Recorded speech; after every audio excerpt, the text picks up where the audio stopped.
voudrais parler d'un sujet qui me tient à cœur par rapport à la conscience collective. Bon, la conscience collective, c'est nous, avec notre perception. C'est soi-même qui perçoit la conscience collective. Collectivement, tout le monde ne perçoit pas de la même façon la conscience collective, a priori. Mais on va dire qu'on vit dans un champ collectif et que lui, il existe bien. Et il y a quelque chose que je ressens pas dans ce champ collectif et qui, je crois, tient à cœur de la nature humaine. C'est dans ce fameux respect de la diversité.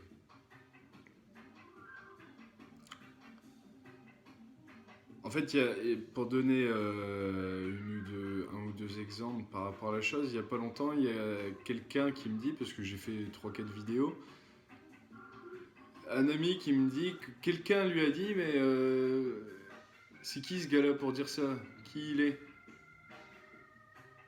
Genre, ça veut dire qu'il faudrait un statut pour dire ce qu'on a envie de dire.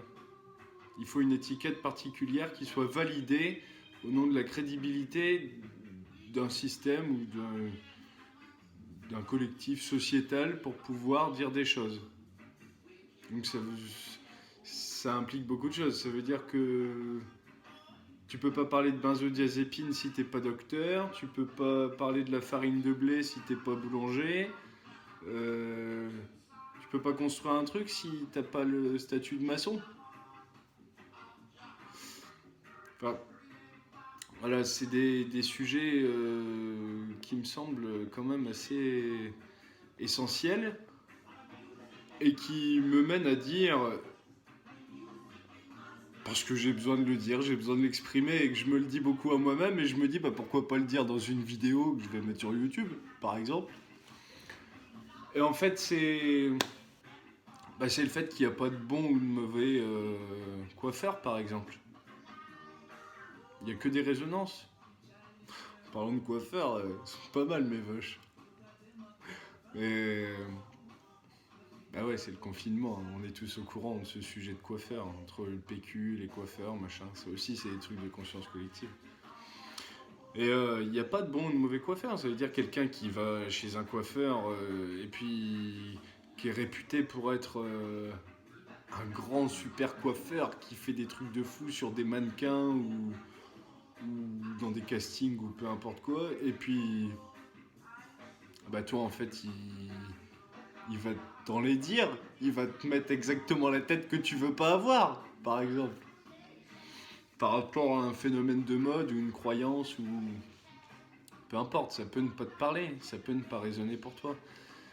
Et c'est pareil avec tout, c'est pareil avec un docteur ou quelqu'un qui est connu pour être un grand ponte, il peut complètement peut-être t'intoxiquer. Alors l'intoxication... quelque part, ça peut être bien parfois d'intoxiquer, puisque par le biais de l'homéostasie, peut-être que ça peut rééquilibrer plein de choses. Mais ce que je veux dire par là, c'est d'empoisonner. Tout comme le plus grand des guérisseurs, magnétiseur ou tout ce qu'on veut, peut te démolir. Celui qui est connu comme un charlatan, il peut peut-être te sauver. C'est pareil, c'est qu'une question de résonance. Donc ça veut rien dire. Quelqu'un qui a peut-être jamais coiffé, il peut bien te coiffer. Dans un élan. Je vais à l'extrême en disant ça, mais c'est aussi possible. Et même pour soi-même. C'est-à-dire que du jour au lendemain, on n'est pas dans la même vibration. Et donc, c'est pas les mêmes résonances qui s'offrent à nous. Et c'est la même chose par rapport à ça. Ça veut dire que quelqu'un qui a soigné quelqu'un super bien pour un docteur, par exemple, et qui pourrait être une source de quelque chose de très déséquilibrant pour un autre, et ben pour soi-même, c'est pareil à échelle de 2 ou 3 mois d'écart, par exemple.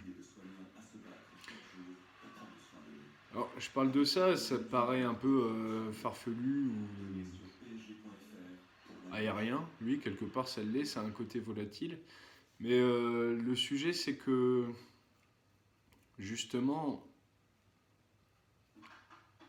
c'est pas censé être volatile. Parce que l'idée, en étant sur Terre, c'est d'incarner qui on est dans notre essence, dans notre être-té, dans notre nature profonde, notre nature réelle. Et ça, c'est censé n'avoir rien à voir avec un système.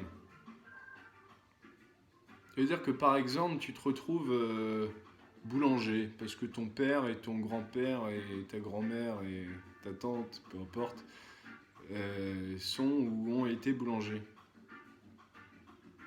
Bon, bah, peut-être que dans ta nature, t'es boulanger et que tu fais ça bien, c'est génial. Mais peut-être que ça te va pas du tout, tu fais juste ça pour suivre la lignée. Et en fait, c'est pas du tout adapté. C'est la même chose. C'est toute la notion de transcendance des conditionnements, des croyances collectives, des croyances tout court aussi à l'échelle d'une lignée, à l'échelle d'une culture particulière, à l'échelle d'un cercle. Et voilà, je fais cette vidéo pour rappeler à quel point ce respect de diversité est vraiment important. Et que l'un vaut autant que l'autre. Ça veut dire que, par exemple, là, ce qui me vient, c'est de dire un anesthésiste, ça vaut autant qu'un coiffeur, pour reprendre le coiffeur. Bon, de dire ça, pour beaucoup, ça paraît fou. Mais non, ça vaut pas pareil. Mais si, en fait. Parce que si le mec qui est amoureux des cheveux, puisque ce serait un coiffeur. C'est marrant que je prenne cet exemple de coiffeur avec la masse qu'il y a. Mais, le mec qui est amoureux des cheveux et puis qui a fait des super études et qui est anesthésiste et puis il le vit pas dans ses tripes. Tripes, c'est l'anagramme de esprit en passant. Je le dis du coup. C'est pas très cool en tant qu'anesthésiste quand même. Parce que même si le mec il a toutes les connaissances mentales, techniques, fondamentales, académiques, reconnues, tout ce qu'il faut, le mec il va pas trop y mettre son essence quand même. Et ça peut être très embêtant. On va pas développer le sujet, mais je pense que vous comprenez sur plein de sujets. Et c'est pareil avec le coiffeur. Le coiffeur qui aurait dû ou pu être anesthésiste et qui n'a pas approfondi pour plein de raisons. Parce que son père était coiffeur ou parce qu'il n'y avait pas les moyens et qu'il n'a pas eu envie de creuser ou peu importe. Bon ben voilà, c'est la même chose. Et donc c'est un respect de l'alignement. Et surtout, au travers du fait que l'un vaut autant que l'autre, ça vient du fait que l'un n'est rien sans l'autre dans ce respect de nature. Et que aucun être qui relève de notre monde, du monde minéral, du monde végétal, du monde animal, il n'y a absolument aucun être qui vit par lui-même, à travers lui-même, pour lui-même, sans qu'il y ait d'interaction. Ça part de soi-même par rapport à l'autonomie, évidemment, mais tout n'existe que dans le regard de l'autre. Sinon, c'est rien. Il n'y a pas la vivance, il n'y a pas le mouvement, il n'y a pas la dynamique. Ça ne circule pas, ça ne bouge pas, c'est figé. Et je crois que c'est ça la vie. On peut faire une parallèle éventuellement avec cette notion, parce que cette notion d'interaction, là, actuellement, elle est un petit peu modérée. Et c'est un des avantages du confinement, c'est qu'à la fois, ça permet à chacun de se reconnecter un peu plus à son essence, à sa nature profonde. Donc ça, c'est génial pour la diversité, puisque cette diversité, comme je dis toujours, c'est dans la diversité qu'on crée l'unité, et que ça, on le voit ne serait-ce que dans les cellules, toutes les cellules, les bactéries, tous les rôles qu'on a dans le corps. Il y a un respect de ça. Une cellule mère, dans la division cellulaire, va donner lieu à une autre cellule mère et une cellule fille. Enfin, ça va donner lieu à une cellule fille. Vous avez compris l'idée. Ça donne un couple. À chaque fois, il y a une division cellulaire. Il y en a une qui est là pour reproduire et une qui est là pour donner son rôle, sa spécificité. À partir du moment où la spécificité est chantée, il n'y a plus que des cellules mères, il n'y a plus que la reproduction et ça donne une homogénéisation. Et en fait, quand on regarde un organe qui est cancérisé, c'est quand il est complètement homogénéisé. Et quand on fait une parallèle fractale avec notre monde et ce qui se passe, quand on regarde un champ qui est couvert que d'endives, que de courgettes, que d'un truc comme ça, mais qu'il n'y a que ça et qu'il n'y a pas de diversité, ben ça marche pas. Donc pourquoi, vu que ça marche pas, pourquoi ça se fait quand même? Parce qu'on met des produits chimiques, on met des aides artificielles pour que ça puisse marcher avec un agenda, mais un agenda qui ne relève pas de la nature, un agenda qui relève du produit, de la molécule exogène qu'on intègre pour que ça puisse fonctionner. Et ça, c'est le cancer. Et on voit ce que ça fait, manger du McDo par exemple. D'ailleurs, je me disais, tiens, c'est marrant parce que je trouve que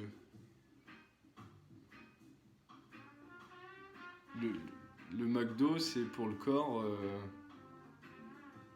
ce qui va se passer avec le vaccin. Enfin, ce qui va, ce qui se passe, ce qui se... Bref, on va pas partir sur ces terrains glissants, c'est pas le sujet. C'est juste pour dire que c'est dans la diversité que tout fonctionne. Et que quand on regarde, voilà, c'était ça que je disais, c'est que le confinement, ça permet de se reconnecter à son essence, donc ça c'est magique. Mais en parallèle, vu que ça fait beaucoup de temps, faut pas oublier que l'humain n'existe que dans le regard de l'autre et qu'au bout d'un moment, tout ça, il y a beaucoup de choses qui s'éteignent. Il y a beaucoup de parties de nos personnalités, de nos personnages, de nos tentacules, on va dire, par rapport à notre centre, qui peuvent s'éteindre ou voire même mourir. Alors si c'est au profit d'une renaissance, c'est magique. Mais ça, il faut le faire vivre chez soi, avec soi-même, sans interaction. C'est chaud, hein. Donc, voilà. Je voulais juste faire une vidéo pour parler de ça, de ce respect de diversité. Merci.